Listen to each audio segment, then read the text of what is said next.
किसी गलतफहमी में न रहे। यहाँ से अगर कोई जीता है तो उसका मतलब ये ना निकाला जाए कि मैं हारा हूँ। कुछ बातें ऐसी थी जो जेल की मैं बता नहीं सकता। मुझे उतना प्रताड़ित नहीं किया गया जितनी इंस्ट्रक्शंस थी। कोर्ट के आदेश से जेल से रिहाई के बाद यूपी की सियासत में एक अलग रसूख रखने वाले सरकार के पूर्व मंत्री और समाजवादी पार्टी के कद्दावर नेता आजम खां को लेकर तरह तरह के कयास लगाए जा रहे हैं कि उत्तर प्रदेश की राजनीति में इनका अगला कदम अब क्या होने वाला है। ज़्यादा बातचीत के लिए इस वक्त मेरे साथ खुद मौजूद हैं आजम खां।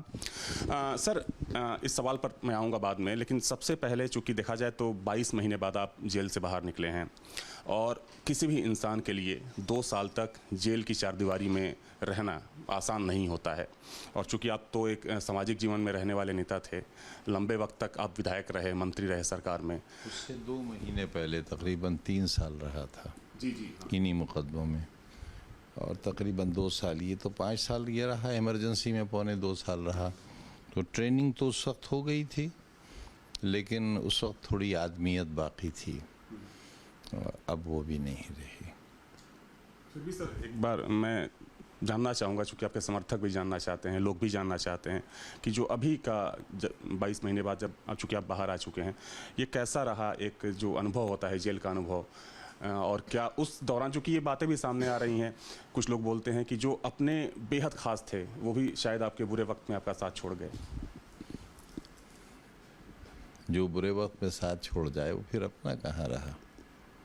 मेरी पहचान गलत थी, तो मेरी पहचान की सज़ा भी मुझको ही मिली। अपने तो वो थे जो दर्द के साथी थे, वो हैं जो आपको बाहर नज़र आएंगे, वो हैं जो सीतापुर जेल से जब रामपुर तक आया हूँ तो सड़क के दोनों किनारे, गांव का शायद कोई मर्द ऐसा नहीं था जो सड़क पर न हो। और ये वो लोग थे जो कभी मुझसे नहीं मिले और शायद कभी मिलेंगे भी नहीं। ना उनका कभी मुझसे कोई काम हुआ था, ना काम होगा। उनको मेरे घर का रास्ता नहीं मिलेगा। सरकार बनी तो कोठी का रास्ता नहीं मिलेगा। लेकिन पता नहीं वो कौन सा ऐसा रिश्ता है और उनके अंदर कौन सी ऐसी मुझे लेकर यकीन दहानी है कि मैं उनका सौदा नहीं करूँगा, उन्हें धोखा नहीं दूंगा, बिकूंगा नहीं उनके लिए। और उसमें धर्म नहीं है, जात नहीं है। लेकिन क्या आपके साथ धोखा हुआ? नहीं सर, वो तो दरअसल इतना डरा दिए गए लोग। अभी जो कुछ हो रहा है आप तो सब देख ही रहे हैं। लोकतंत्र में लोग दहशत ज़दा होकर जिए, फिर लोकतंत्र की ज़रूरत ही क्या है, उसका फ़ायदा ही क्या है। जब आप जेल में थे, पार्टी के लोग सर मिलने आते थे आपसे, या फिर जो पार्टी के मुखिया हैं अखिलेश यादव, उनका फ़ोन? आए थे मिलने। मुझे किसी के मिलने न मिलने का न तो शिकवा है, न इंतज़ार था, और न ही कोई शिकायत है। कोई भी शिकायत नहीं है। और क्यों होगी? शिकायत की कोई वजह तो होना चाहिए। मैं किसी से नाराज़ ही कहाँ हूँ।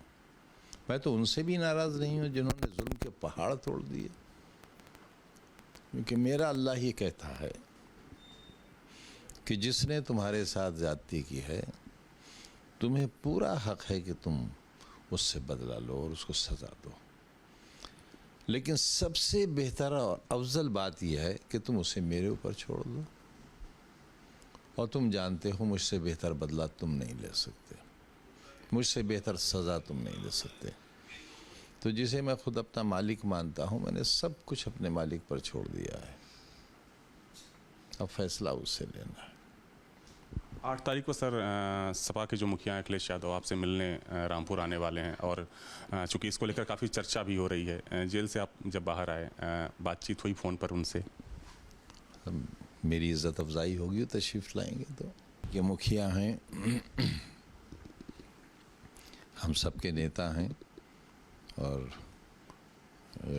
गरीब वर्कर के यहाँ उनका आना मेरे लिए बाइज़्ज़त होना है, खुशी का बायस है। बहुत उनका स्वागत, उनका धन्यवाद। सर, आप जब जेल से बाहर आए तो एक मीडिया रिपोर्ट्स में मैंने देखा, हालांकि आपको बोलते हुए नहीं सुना, कई जगह वो खबर छपी भी थी कि आपने कहा कि मुख्तार अंसारी की मौत के बाद आप वहाँ पर रोटी के साथ अचार खाने लगे क्योंकि आपको डर था कि कहीं जहर ना दे दिया जाए सब्जी में। हो गया। हाँ, डर नहीं था मेरा। कुछ बातें ऐसी थी जो जेल की मैं बता नहीं सकता। मुझे उतना प्रताड़ित नहीं किया गया जितनी इंस्ट्रक्शंस थी, जितना उन पर दबाव था।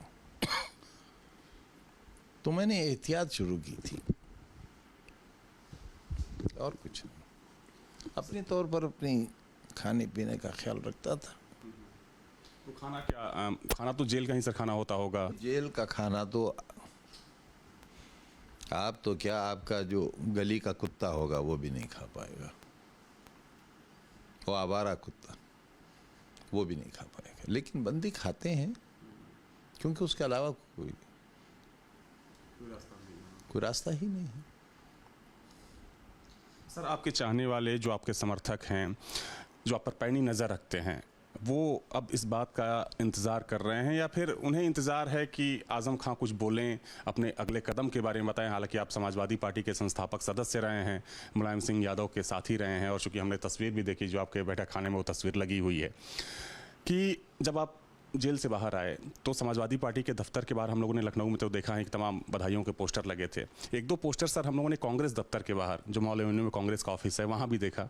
और जो पोस्टर लगाने वाले थे वो सपा के कार्यकर्ता नहीं थे, वो कांग्रेस के कार्यकर्ता थे जिन्होंने आपकी रिहाई पर मुबारकबाद दी, धन्यवाद दिया। तो तमाम तरह के कयास लगाए जा रहे हैं। कई लोग बात कर रहे हैं कि आप इस पार्टी में जा सकते हैं, कोई नई पार्टी शुरू कर सकते हैं। इस पर सर क्या करना चाहेंगे? देखिए, ये तो सभी को मालूम है कि हमारा गठबंधन भी है और इंडिया अलायंस का हिस्सा भी है समाजवादी पार्टी। और अगर हम 47 के बाद से लेकर 45 साल के कांग्रेस के इतिहास पर नज़र डालेंगे तो हमारी शिकायतें बहुत ज़्यादा हैं, लेकिन उन शिकायतों का कोई हल नहीं है। कई नस्लें गुजर चुकी हैं।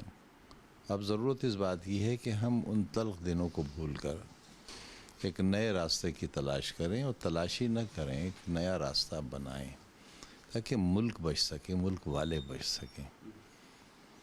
सुप्रीम कोर्ट ने अयोध्या डिस्प्यूट पर जो फैसला लिखा है वो आप पढ़ें। उसमें सिर्फ लास्ट पैराग्राफ में ये कहा गया है कि ये सब सही है, लेकिन क्योंकि आस्था का सवाल है तो क्या किसी मुसलमान ने ये कहा कि हम आज भी दावेदारी करते हैं बाबरी मस्जिद पर? किसी ने नहीं कहा।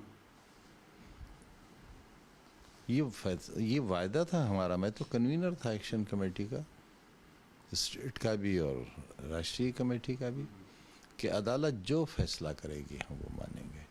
लिहाजा जो फैसला अदालत ने किया, अब उससे बड़ी तो फिर आसमान वाले की अदालत है, वहाँ तो मर के ही जाएंगे।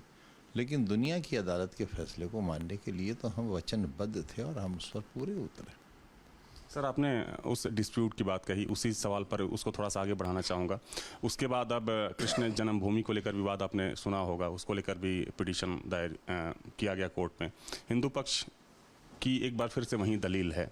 अगर इस बारे में आपका कमेंट जानना चाहूँ तो इस पर क्या आपकी राय हो सकती है? क्योंकि मामला खुद ही अदालत में है और अदालत ही फैसला करेगी, तो उस पर मुझे कहने का कोई हक भी नहीं है। लेकिन बेहतर बात यह है कि बहुत नुकसान हो गया, रिश्तों का बहुत नुकसान हो गया। हम एक परिवार फिर से बनने की कोशिश करें। हमने अपने घर में जो दीवारें खड़ी कर ली हैं उन्हें गिराने की कोशिश करें, बल्कि उन ईंटों पर प्लास्टर न करें, उनको गिराने की कोशिश करें। सर एक सवाल बड़ा महत्वपूर्ण है और चूंकि हम लोग इंतज़ार करते हैं कि जब आपसे ये बातचीत हो तो वो सवाल ज़रूर आपसे पूछा जाए। जो बीते 6-7 साल का दौर रहा, इसमें एक बात निकल कर सामने आई कि शायद आपके बीच में और समाजवादी पार्टी के बीच में कुछ दूरियां पैदा हो गई हैं। और जब हम लोग रामपुर आते हैं, क्योंकि आपके कई कार्यकर्ताओं से, आपके समर्थकों से जब बात होती है, हम लोग पूछते हैं कि आप लोग लखनऊ आते हैं कि नहीं, लखनऊ में आप लोग दिखते नहीं हैं, तो बोलते हैं कि जब हमारे नेता ही नहीं है लखनऊ में तो हम जाकर क्या करेंगे। तो इस चीज़ को पहले भी रामपुर वाले कभी नहीं गए। जब जब सरकारें रहीं तो एक रामपुर वाला भी लखनऊ नहीं जाता था, इसलिए कि उन्हें जाने की ज़रूरत ही नहीं थी। चेहरा किसी को दिखाना नहीं था, लूट मार यहाँ हो नहीं सकती थी, न तहसील में न थानों में। यही छोटे छोटे काम होते हैं लोगों के। अस्पताल में इलाज होता था, तहसील में ईमानदारी से काम होता था, थानों में ज़्यादती करने की किसी की हिम्मत नहीं होती थी। तो क्यों जाएंगे? इनकी आदत ही नहीं पड़ी, ये उस रास्ते को जानते ही नहीं। लेकिन जब लखनऊ वाले यहाँ आते थे या आते हैं या आएंगे तो उनके सम्मान में कोई कमी नहीं रही। नेताजी का जन्मदिन रामपुर वालों ने ऐसा मनाया कि बरतानिया की मलका का ऐसा जन्मदिन नहीं मनाया जा सकता। और ये बात उन्होंने कही कि अब मेरी ज़िंदगी में ये दिन कभी नहीं आएगा। तो माना जाए कि जो 8 तारीख को अखिलेश यादव आ रहे हैं, उनके सम्मान की तैयारी रामपुर के लोग जो हैं वो कर रहे हैं। उस तरह का तो प्रोग्राम नहीं है, वो तो सिर्फ शायद मेरी तबीयत पूछने के लिए आ रहे हैं। तो जाहिर है वो एक संजीदा कार्यक्रम है, तो उसकी संजीदगी बहाल रहनी चाहिए। लेकिन सर आपकी नाराज़गी को लेकर, चूँकि एक लंबा गैप हो गया आपसे बातचीत, पानी सर ले लीजिए।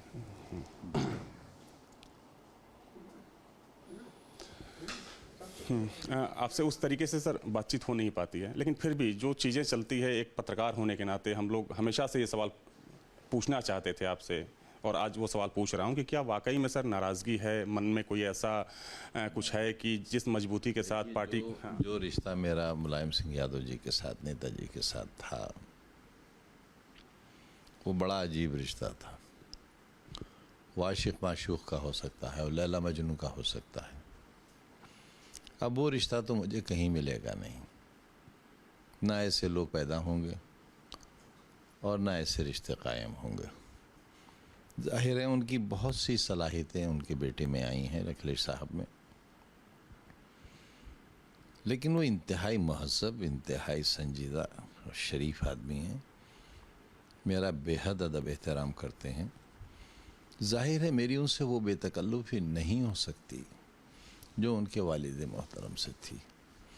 वो बातें मैं नहीं कर सकता जो कोई, अल्लाह न करे कोई ऐसी बात नहीं। हमारे बीच तो कभी कोई कहा मारने वाला हंसी मजाक भी नहीं हुआ, लेकिन जो बातें मैं उनसे कर सकता था वो जाहिर है वो नस्ल ही नहीं रही। सर सवाल ये भी है कि जो आपके दौर की समाजवादी पार्टी हुआ करती है, जब आप लोगों ने स्थापना की इसकी, जिसके ज़रिए एक लंबी सरकार आपने चलाई, आपको लगता है कि उस माहौल में जो एक ऑरा था समाजवादी पार्टी का और जो मौजूदा समाजवादी पार्टी है, थोड़ा सा फ़र्क आप महसूस करते हैं क्या? देखिए वो तो पूरे मुल्क में, पूरी दुनिया में माहौल बदला है। पूरी दुनिया की कदरें तब्दील हुई हैं। मेरिट्स वो नहीं रहे, डीमेरिट्स वो नहीं रहे। हिंदुस्तान भी बदला है, उत्तर प्रदेश भी हिंदुस्तान का हिस्सा है तो वहाँ भी बदला है। काम करने के तरीक़े बदले हैं। सन 77 में जब हमने पहला चुनाव लड़ा तो ये टीवी नहीं था उस वक्त, मोबाइल नहीं था, ऐसी घड़ियाँ नहीं थी, प्रिंटिंग मशीनें नहीं थी। विक्टिन की प्लेट होती थी जिसमें कटा होता था, जिसे स्टेंसिल कहा जाता था। एक डब्बे में काला रंग होता था, ब्रश होता था, दीवारों पर स्टेंसिल से छाप दिया जाता था। साइकिलों से वर्कर जाते थे और मालूमात की इतनी कमी थी, मैं क्योंकि छात्र जीवन से सीधा सियासत में आ गया था, कि मुझे ये नहीं मालूम था कि मेरी कॉन्स्टिट्यूंसी कितनी बड़ी है। मैं इतना नादान था। शहर का कैंडिडेट था तो ये जो दरवाज़ा बना है इस दरवाजे से आगे नहीं बढ़ा, जबकि 40% वोट इस दरवाजे के पार रहता है। तो मालूमात का इतना अभाव था उस वक्त। तो कहाँ वो ज़माने, कहाँ ये ज़माने। दुनिया बदल गई। निकले जो मैं कदे से तो दुनिया बदल गई। 10 बार के मेरे ख्याल से आप विधायक रहे हैं, यहाँ से 10 बार के विधायक रहे हैं, यहीं से लोकसभा, राज्यसभा में भी रहे। इतिहास के एक लोग चुने जाते हैं, लेकिन कॉन्स्टेंसी बदल कर वोट देने वालों का दिल भर जाता है, ऊब जाते हैं। लेकिन आज भी अगर आप इस खादिम के साथ चलें और मैं आपकी गाड़ी से नीचे उतर कर खड़ा हो जाऊं तो फिर रास्ता रुक जाएगा। तो मैं 11 बार एक ही कॉन्स्टिट्यूंसी से चुना गया हूं, विधानसभा में भी और लोकसभा में भी। ये रिकॉर्ड अभी तक किसी का नहीं है। उसी रिकॉर्ड को तोड़ना था। मुझे हरा तो नहीं सके, मुझे हटा दिया गया। आप बाई इलेक्शन की बात कर रहे हैं, जो विधानसभा का बाई इलेक्शन, उसके अलावा भी यही वजह है कि आपको यहाँ का और बाई इलेक्शन क्यों हुआ? मेरी मेंबरशिप ख़त्म करके। क्योंकि उस बाई इलेक्शन को हम लोगों ने कवर भी किया था, इसलिए मुझे याद है। ना, कवर नहीं किया था। अगर आप वो कवर करते तो मुल्क में इनकलाब आ गया होता। सर मैंने कवर किया था और मुझे याद है कि उस दिन इसी कमरे में अब्दुल्ला आजम जो आपके बेटे हैं उनको उस दिन मैंने लाइव हाँ, कवर तो वो था जब दरोगा तमंचा लेकर लोगों को दौड़ा रहा था। कवर तो वो था कि लोगों के घरों में ताले डाल दिए गए थे। कवर तो वो था कि गली के नाकों पर पुलिस खड़ी हो गई थी। वो कहाँ किसी ने कवर किया? सर उस दिन हम लोग थे यहाँ पे, और चूंकि जितनी कोशिश हम लोगों ने की थे आपके मालिक कब करने देते आपको? वो तो अगर हो गया होता तो ना अयोध्या वाला हादसा होता, ना बिलारी होता, कुछ भी नहीं होता, ना बाई इलेक्शन में ये सीटें हारी जाती। यहाँ तो जो कुछ हुआ है, अगर उसकी फिल्म बनाकर मुल्क वालों को दिखाई जाए तो लोग शर्मिंदगी से अपना सर नहीं उठाएंगे। जब 80-80 साल की बूढ़ी औरतों को लठियों से मारा गया था। 100 से ज़्यादा सर मुकदमे हुए आपके ऊपर, आपके बेटे के ऊपर, 113-14 वहाँ पर हैं, उनको कब्र से कैसे निकाल कर लाऊंगा? बुजुर्ग बहन पर हैं जो प्रिंसिपल से रिटायर हुई, सुपरिंटेंडिंग इंजीनियर से रिटायर्ड भाई, उन पर, मेरे इंजीनियर बच्चे पर, कुछ नहीं, कुछ नहीं। तो क्या माना जाए कि सभी आरोप झूठे हैं? कोई एक बता दीजिए आरोपों का मालूम है आपको? आरोप क्या है हम पर? सर आप पे आरोप, जितना हम लोगों को पता है, जितना हम लोग ने कवर किया, पढ़ा लिखा, मुर्गी चोरी तक का एक आरोप। मुर्गी डकैती, चोरी में 3 साल की सज़ा होती है ज़्यादा से ज़्यादा। डकैती में उम्र कैद भी हो सकती है, लेकिन कुछ धाराएं ऐसी हैं डकैती में जिसमें 10 साल की सज़ा होती है। तो मुझे हर मुकदमे में सज़ा मैक्सिमम ही हुई है।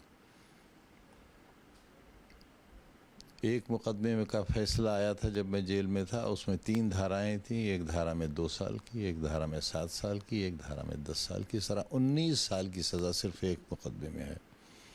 इस तरह आप मल्टीप्लाई कर लीजिए 114 मुकदमों में कितने साल की सज़ा होगी, कितने जीवन मांग कर लाना पड़ेंगे मुझे? कुछ नहीं। यूनिवर्सिटी को लेकर भी सर मुकदमा हुआ कि ज़मीनें आपने हथिया ली या फिर उस पर कब्जा किया गया। जी, 4.25 बीघा ज़मीन, उसके लिए मैं भूमाफिया कहलाया गया। और ये 4.25 बीघा ज़मीन 27 किसानों की थी। उनकी पुश्तैनी ज़मीन थी, किसी की 10 मीटर, किसी की 5 मीटर। तो मैंने कहा कि भाई इसका पैसा ले लो।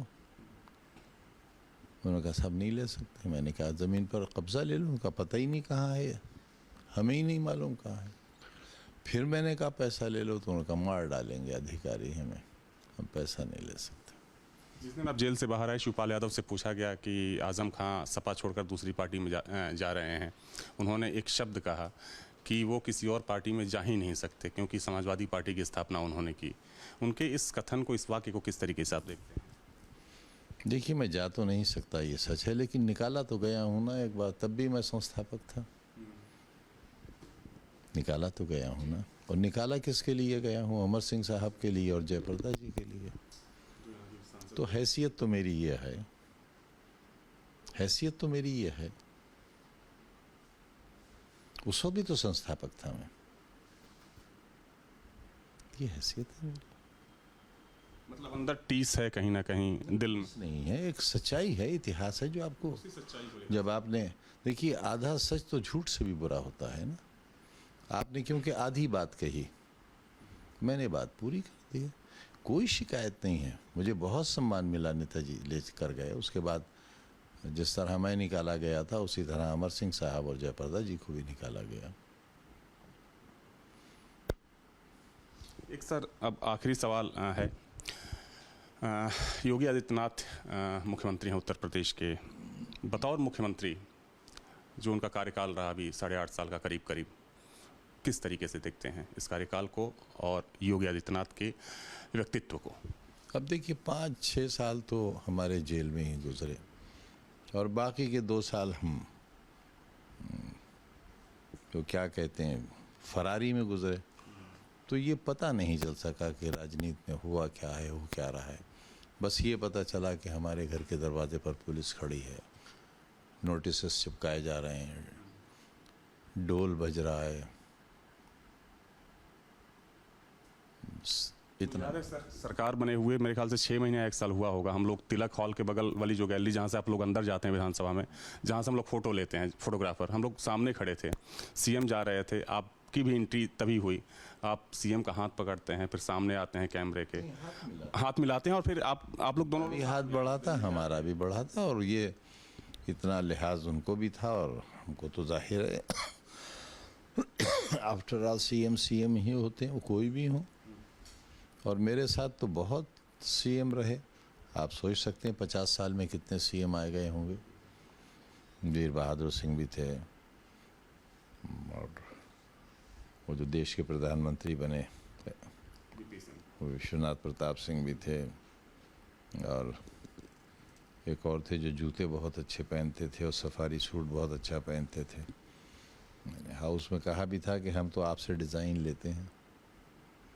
तो कम से कम यूपी विधानसभा को आप कल्याण सिंह भी थे, 8-10 मुख्यमंत्री रहे, लेकिन बस इतना रहा कि हाउस में बहुत तलखी रहती थी।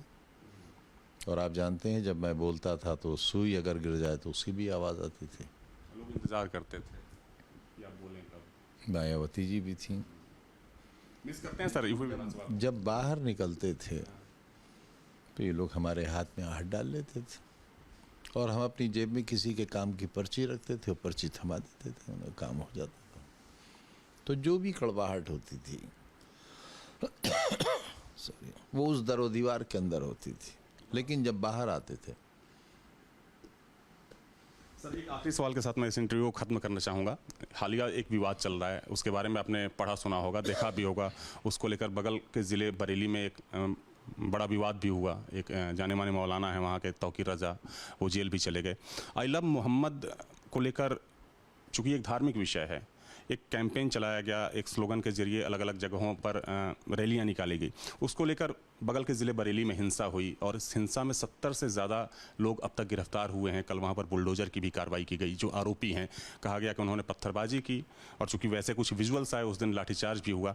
इस पूरे प्रकरण को सर किस तरीके से देखते हैं और क्या कहना चाहेंगे? देखिए इसकी बहुत तफसील में तो मैं नहीं जाऊँगा। वजह यह है कि मैं आलिम नहीं हूँ, लेकिन सहनशीलता बहुत कम हो गई है, हमें उसे बढ़ाने की ज़रूरत है। ये हमारे घरेलू विवाद हैं, ये तो सब बुलाकर बात कर लेते हैं, बिठाकर बात हो सकती थी, अब भी हो सकती है। दिलों को जोड़ने की ज़रूरत है। बड़ी नाजुक शय है दिल, और आपको मालूम होना चाहिए दिल के अंदर भी दिमाग होता है। नई लेटेस्ट रिसर्च है, दिल के अंदर भी ब्रेन होता है। वो कहते हैं ना कि भाई दिल बहुत घबरा रहा है। मेरे दिल ने ये फैसला किया है। तो अब तक साइंस ये कहती थी कि दिल कोई चीज़ नहीं है, ब्रेन जब उसको मैसेज पहुंचाता है तब दिल काम करता है। नहीं, दिल के अंदर भी एक ब्रेन है।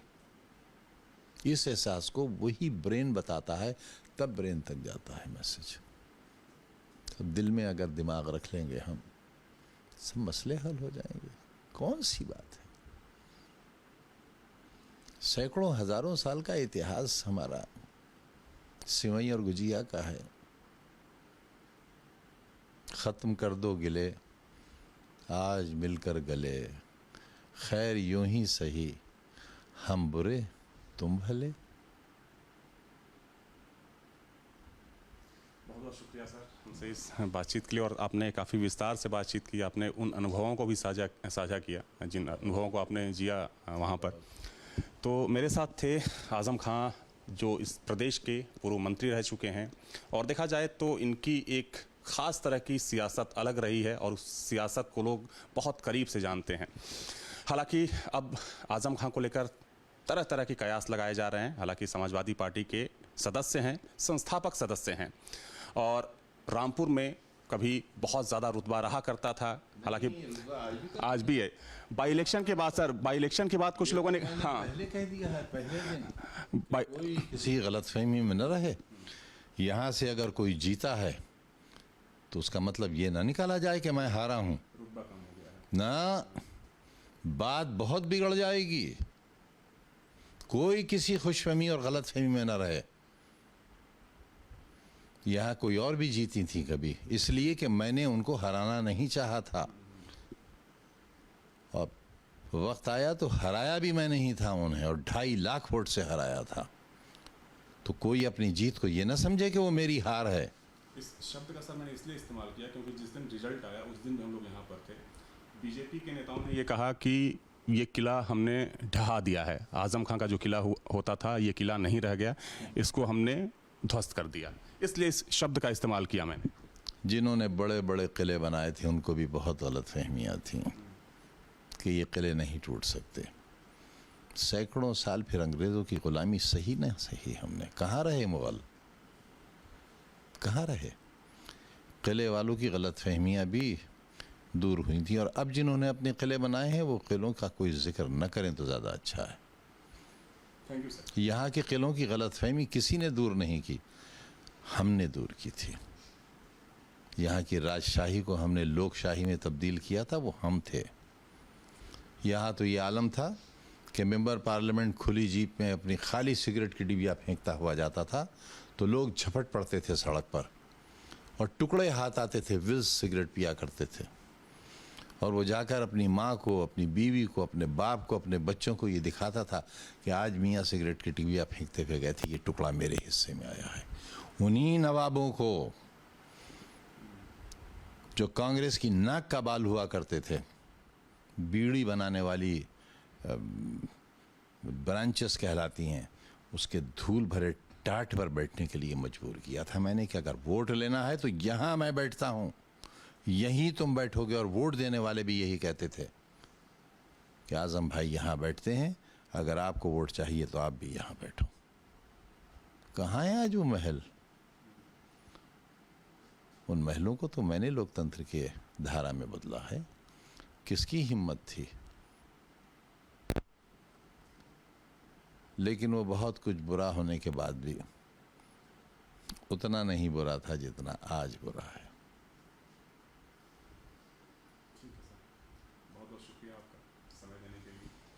तो कई मुद्दों पर हमसे खुलकर बातचीत की है आज़म खां ने। हालांकि ये जो चर्चाएं हैं कि आज़म खां समाजवादी पार्टी में रहेंगे, नहीं रहेंगे, कहीं अलग जाएंगे या नहीं जाएंगे, हालांकि इन मुद्दों पर भी इन्होंने अपनी राय जाहिर कर दी, लेकिन ये चर्चाएं हाल फिलहाल थमने वाली नहीं हैं।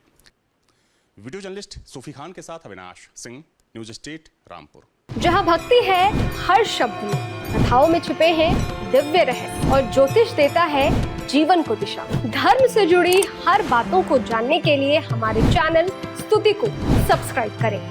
चैनल पर जाने के लिए इस लिंक पर क्लिक करें।